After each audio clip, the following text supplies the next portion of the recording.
Jevudde okutwakulaga empozi y'omwana Ramadhan Kato omutuuze w'ekyalo Buyima ekisangibwa mu Luka gw'Ekakira mu Ggombolola y'e Magogo mu disitulikiti y'e Kamuli ng'alajjanirwa ekirwadde kya Nalubiri kyokka nga balabirira bannaabala bataano nga kw'ogasse ne maama waabwe.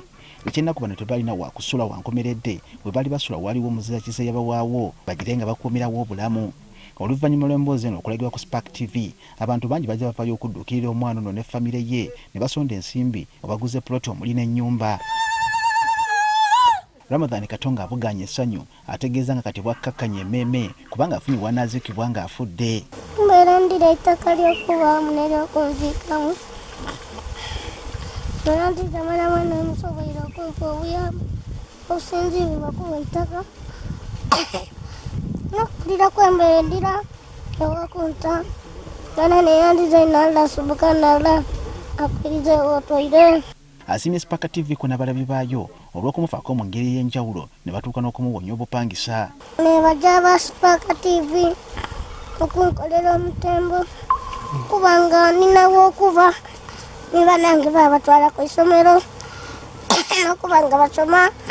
Kyokka Ssaabazza Kisa bonna ko n'abamukuumira mu ssaala tibafunengayo akadde okumulambulako so si kumuleka yekka afe ekiwubaalo. Kalenda obuyambi bwammwe Muda mwana mbulanga kumwampanga kwa kasente kigango nzira kyembaamu kutyamamu nedokoni. Akulo Lilian mama wa Kato asiimye bafuddeyo eri abaana be naddala bawulira eddoboozi lya Kato ng'alaajana. Bwembaire tisuubira nti musobola okufunira Kato ow'okutyama. Olwaleero luno wemufunire Kato okutyama olwaleero luweire. Nabiri Kamuyati Namboire abadde yabuddamya Katoko ne banne akkiriza nga bafunye ensimbi ez'ebbanga lyonna lyabadde abasuza n'asiima babakwatiddeko.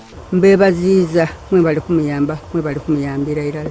Amawulire gano ku Spark TV abonabona ndi kubeebaza obuyambi bwe baakolera omwana ono. Kyokka Natali Wampambe yasooka okudduukirira abaana bano agambye nti newankubadde katadduukiriddwa naye akyalina ebikyabula. Naye Kato bwe nayogera naye ekizibu kye yalina kyeyasingira ddala okwagala kwali kufuna wuwe.